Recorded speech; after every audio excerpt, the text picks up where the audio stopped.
Okay, good day, guys. Welcome to today on Princess Anu-TV, and hope you are fine. Hope you're not getting too stressed out. And as you can see, like the year is actually beginning to pick up. It's running. Before we were saying it's actually the beginning of the year, but now I don't think anybody's going to be saying that again. That this is the beginning of the year. So I just hope you're doing fine. You're hitting your goals and your expectations. So, guys, today we are going to be doing like a Q&A. And this Q&A came up actually due to a question that one of you guys asked me, and she was asking about the hours. As per, okay, in flight school you come out with about 150 hours, about 150 to like 200 hours. So how is it going to be when when airlines are actually looking for like 15 hours, 2,000 hours, 3,000 hours?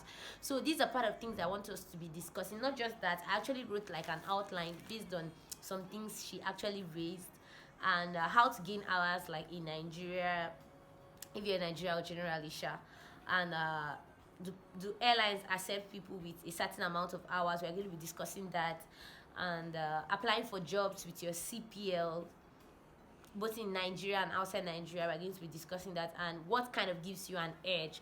So, guys, these things I listed are the topics we're going to be discussing today. So I just want you to sit tight. If you want to pick your water, if you want to pick anything, pick it now. I'll be right back.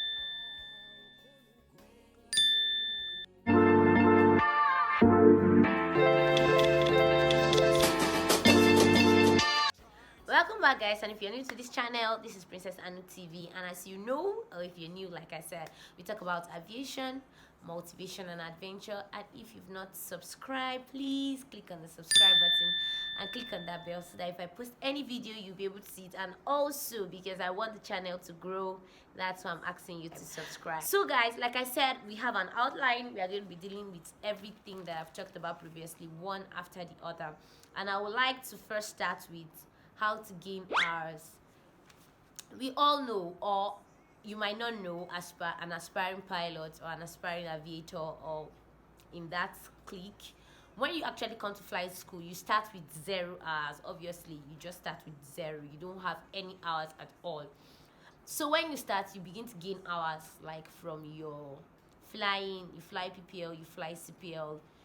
Before you get to CPL anyways, let's just start from the background. Like, you start gaining your hours for every time you go actual. Now, I'm not talking about sim hours, we're talking about actual hours, because that's where the airlines mainly focus on, like getting actual hours. So when you start flying, doing your exercise, you start recording your hours, and so it starts building up. The hours you actually get for PPL, they are usually not much. So that's why most of the time, if you want to further to CPL stage, you have to do CPL. If you want to further, like if you want to go to the airlines to work, if you don't just want to fly yourself, your family, that kind of stuff, you need to further. If you want to get money for it, you need to further to get to your CPL. So during the process of getting your CPL, you're going to do something that's called an hour building. And most of the time in the requirements, you need to have at least 50 hours of cross country, like your own P1 hours, the ones you took controls, the ones you landed. This helps to improve your skills. It also helps to improve your handling. Like, if you've been seen to have flown 50 hours on your own, like going for cross country for 50 hours, landing in several aerodromes, and even several aerodromes around, it should show that your handling will be better than when you started flying initially. So I think it's not just to get the hours, it's also to build your handling. That 50 hours they ask for. And now, when you're done totally with flight school, the minimum hours you can likely graduate it will be like 150, 160, like let me say 160. So if you finish with 160 hours, or 200 hours, which you likely finish with here in Nigeria, like around 200. So if you finish with that amount of hours, here in Nigeria, I've gotten information. I'm not yet working, like, I'm a student pilot. I'm not yet working with airlines yet, but I've gotten informations that airlines actually take people. So far you can go for your rating, so far you can pay further, like some things they can take you and be like, okay, we're not going to be paying you for this certain time, and later maybe when you've gotten so hour with our company, we can start paying you. Or they can be like, okay, we are not going to sponsor your rating, or we are going to sponsor your rating, or if you actually work with us, you're going to be put under a bond. Several things that airlines come up. But what am I trying to say here about this part? I'm trying to tell you that they can take you with your 150, 160 hours based on people that I've seen going into the airlines. Though there are other factors attached to it, which we are still going to talk about. But now we are just talking about the basics. Can you actually get a job in an airline? It might not be a major airline, like I told the lady that asked me the question. It might not be a major airline. It might just be maybe an airline that flies turboprop, maybe an airline that flies just single engine stuff, aircrafts that maybe go to places like that big aircrafts cannot go.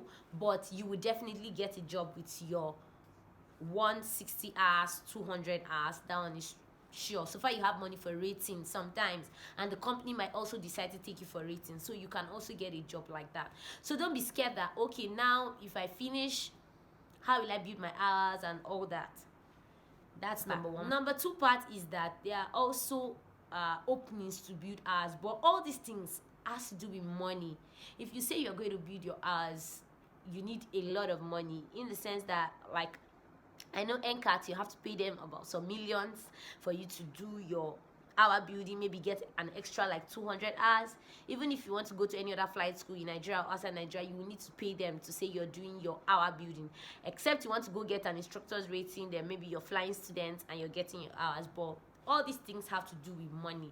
So I'm trying to talk about the less expensive way to build your hours.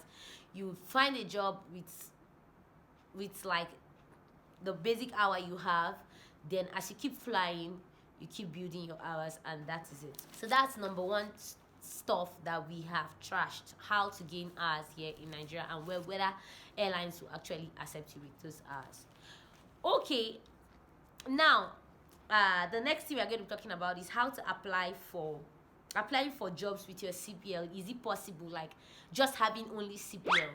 Now let me say this, just having only CPL here might not work in Nigeria. Like having CPL without instrument rating and multi-engine rating, it might not work here in Nigeria currently, because most aircrafts, they don't do most aircrafts you fly here, you need to have an instrument rating to be able to fly them. If you want to go to the airlines, they fly instruments, and so you need to have an instrument rating. So you cannot just say, okay, yeah, Nigeria, just get my CPL and flashy instrument rating or multi-engine. No, you can't do that. Most of the commercial aircrafts are multi-engine aircrafts, and most of them also, they fly instrument. So guys, can you just say you want to just do only CPL and go? You can apply for jobs, yes, with just your CPL, but you need to augment it with your instrument rating and your multi-engine. So I need you to have that at the back of your mind. If you've done your CPL, try to get your instrument and your multi-engine. It gives you a better edge in flying. Then also, now this better edge I'm talking about, I want us to talk about it like in depth, like more in depth about it, like what actually gives you an edge. And I'm not going to be talking about this based on experience. I'm going to be talking about this based on what people have told me, and based on what like senior colleagues, people already flying in the airlines have said.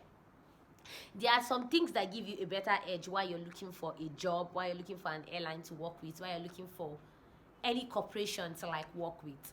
And number one is the knowledge you have. Like I said, I've not yet gone to look for a job. I've not yet gotten like a job, so I can't say, okay, this is what gave me an edge. But I know later I'm going to be telling you, okay, this is it, that is that. But for now, if you're thinking, I'm trying to tell you as future aviators, some things you should like have it in your mind, like you should program, so that you know what, when you get there, it's going to be less stressful and more easier for you. Now that you're in flight school, now that you're learning some stuff like flight school learning, I will advise that you give yourself more time, give yourself an extra time apart from school time to teach yourself, because it's not just about what they taught you in class, it's about how you developed yourself. So if I, after learning in class, I also come back to my room and give myself more time to learn, to read, I will have a better edge than someone that might just learn in class and forget about it. Because when questions are being asked, what I told myself, I can remember it better than even what that instructor like told me. Because after he said it, I went back to read about it and I got, wow, okay, this is why this thing is this is why that thing is that. And so I get a better edge. I've heard that knowledge, the what you have in your head concerning this flying, is what is going to give you an edge. So as you're learning now in flight school, I want you to commit yourself to it. I don't want you to be discouraged. Whether it's entering or it's not entering, keep trying, keep reading, keep giving yourself that. And as I'm telling you, I'm also reminding myself that this is what I have to do to get an edge. Another thing apart from knowledge is you need to have connections. You know, there's this saying that Nigerians always say, or I hear people say most of the time, is this man no man and all that. And me personally, I say that it takes a day to know somebody. Like if you go to a new place and they say, you don't know anybody, you can greet someone, gist with them, and you get to know them. And you never can tell that man you greeted on your road or on the way to the gate, you don't know whether he's the man you're going to meet when you get to that office that you're going to. So I feel connections, they are something that you can actually start making in a day. You get to a new environment, you talk to people, you greet people, you interact with them, and you never can tell how they will help you. So that's one thing I want you to have at the back of your mind. Like, you need connections to get there, because you don't know what this airline requires, you don't know what's happening there, you don't know what's going on. You can't just jump there. You just be embarrassing yourself. In fact, the security or the secretary might not even allow you enter. You just be there sitting down, nothing. But the connection you would have made before getting there can actually help you bypass all those struggles that just a normal person would bypass. And that brings me to the third thing. I would say personal relationships. Knowing how to relate with people. When you meet people here in flight school, having a kind of good relationship with them.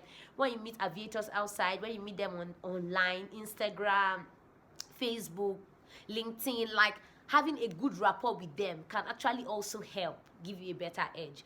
So like I said, having a better edge, I've not yet gotten a job, so I can't perfectly say, okay, these are some things you can do, these are way you can kind of pull about it that will make it better. But I'm just telling you based on what people have told me that gave them an edge. And so basically, guys, I don't want you to fret. I don't want you to think that, okay, this aviation career that I'm about starting, when I enter, is there even hope? If you have the positivity in your mind that because I've loved to do this, I'm going to do it, then I'm telling you there's hope for you. But if you just feel that, I beg, anything that goes, we'll just manage ourselves, I'm telling you that's how it's going to be. You keep managing yourself.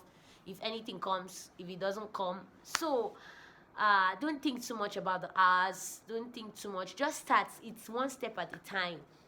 I used to be like that. I used to bother too much about a lot of things, like, oh, what's going to happen if I finish this stage, what's going to happen. It's not like now I don't bother, but it's less because I'm beginning to understand that just get there. When you get there, you're going to see the next phase unveil. When you get to that next phase, you're going to see the other one unveil. When you get to that, like that's how it is.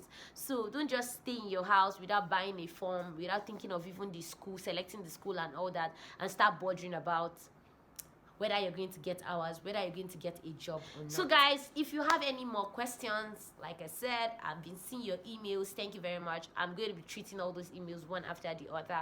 Not just that, I've been seeing your Instagram messages. Thank you.